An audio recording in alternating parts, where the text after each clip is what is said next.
बोलो जयकारा बोल मेरे श्री गुरु महाराज की जय। साचे दरबार की जय। पूर्व काल में क्षीर सागर में त्रिकूट नाम का एक विशाल पर्वत था। वहां पर बड़े सुंदर वन, बहुत सी नदियां एवं सरोवर थे। पर्वत की तराई में एक घना उद्यान था। उद्यान के निकट एक सरोवर था। एक बार उस सरोवर पर गजेंद्र अपनी हथनियों के साथ आनंद से विहार करने लगा।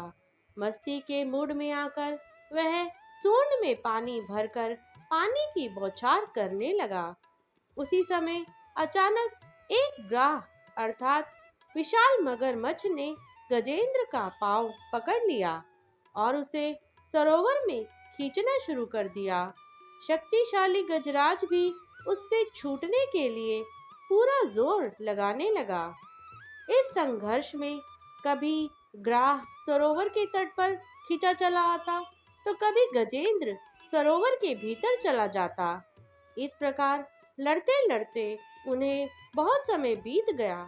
ग्राह तो जलचर था, अतः सरोवर में उसकी शक्ति की वृद्धि होती रही, लेकिन गजेंद्र की शक्ति क्षीण होती चली गई। अंत में बचने का कोई उपाय ना देखकर गजेंद्र ने पूर्व जन्म की आराधना के प्रभाव से भगवान श्री हरि की शरण ली। वह दीन भाव से आर्त स्वर से मन को एकाग्र कर पूर्व जन्म में सीखे हुए स्तोत्र से भगवान की प्रार्थना करने लगा। संसार को चेतन शक्ति देने वाले परमपिता परमेश्वर को मैं नमस्कार करता हूँ, जो सबकी रक्षा करते हैं, सबके आधार हैं तथा प्रलय काल के घोर अंधकार से परे विराजमान हैं। उन श्री हरि को मेरा नमस्कार है। हे प्रभु, मेरे उद्धार के लिए आप प्रकट हो। गजेंद्र की आर्त पुकार सुनकर श्री हरि विष्णु तत्काल गरुड़ पर सवार होकर वहां पहुंचे। गजेंद्र ने देखा कि श्री हरि आ रहे हैं, तो उसने अपनी सूंड से एक कमल का सुंदर पुष्प उठाया और भगवान के चरणों पर चढ़ा दिया। भगवान ने गजेंद्र की पीड़ा एवं व्याकुलता देखी। वे शीघ्र ही गरुड़ से उतरे। गज एवं ग्राह दोनों को एक साथ बाहर खींच लाए और चक्र से ग्राह को मारकर गजेंद्र की रक्षा की। इस समय ब्रह्मा, शंकर तथा सभी देवता एवं गंधर्वों आदि ने भगवान की प्रदक्षिणा की।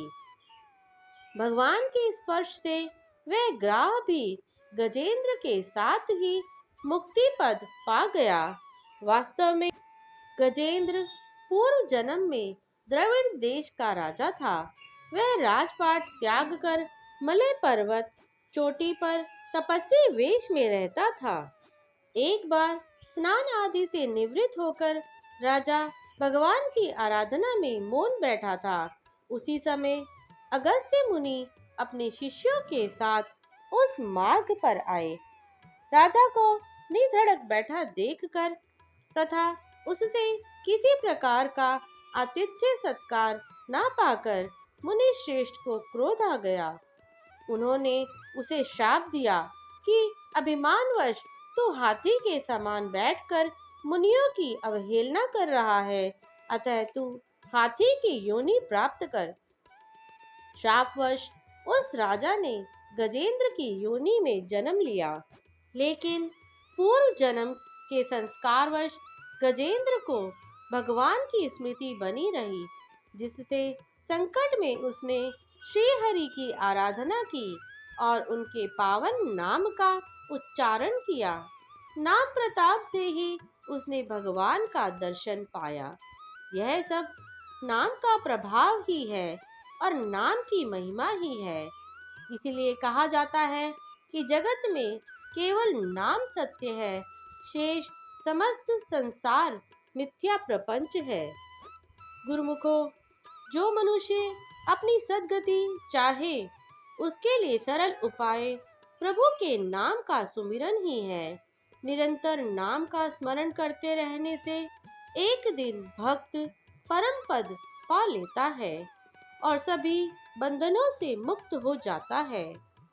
सद्गुरु से ग्रहण की गई आत्म दृष्टि के द्वारा ही साधक का मन निर्लिप्त हो सकता है।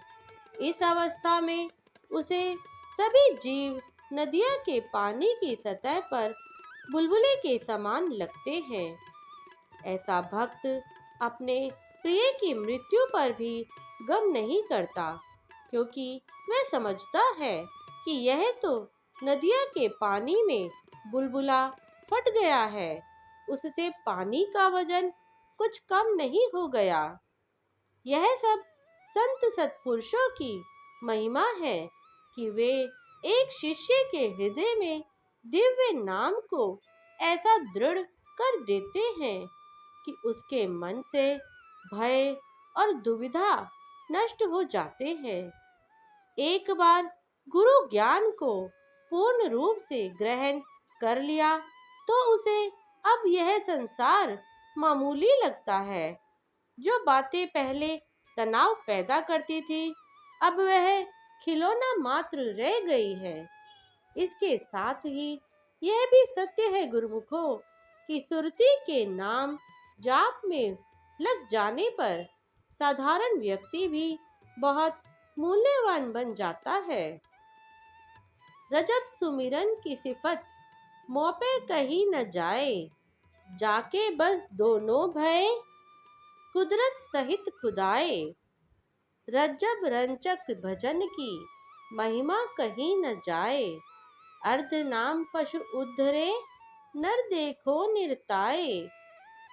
संत रज्जब कथन करते हैं कि जिस नाम के सुमिरन से माया अर्थात कुदरत और मायापति अर्थात ईश्वर दोनों वश में हो जाते हैं, उस नाम की महिमा मुझ जैसे जीव से भला कैसे कही जा सकती है। संत रज्जब जी आगे कथन करते हैं कि सच्चे हृदय से दीन होकर किए गए रंचक मात्र अर्थात थोड़े से भी नाम सुमिरन की महिमा कहीं नहीं जा सकती। देखो, एक सामान्य पशु गजराज ने प्रभु का आधा नाम ही दीन मन से पुकारा था कि प्रभु स्वयं नाम के वश खींचे चले आए और उसकी ग्रास से रक्षा की। बोलो जयकारा बोल मेरे श्री गुरु महाराज की जय, साचे दरबार की जय। सौभाग्यशाली गुरुओं को आज का ये वीडियो यदि आपको अच्छा लगा हो तो इस वीडियो को लाइक कीजिए, ज़्यादा से ज़्यादा इसे शेयर कीजिए और यदि आपने अभी तक इस चैनल को सब्सक्राइब नहीं किया है तो प्लीज़ इस चैनल को सब्सक्राइब कीजिए और कमेंट में जय सच्चिदानंद जी ज़रूर लिखें। जय सच्चिदानंद जी।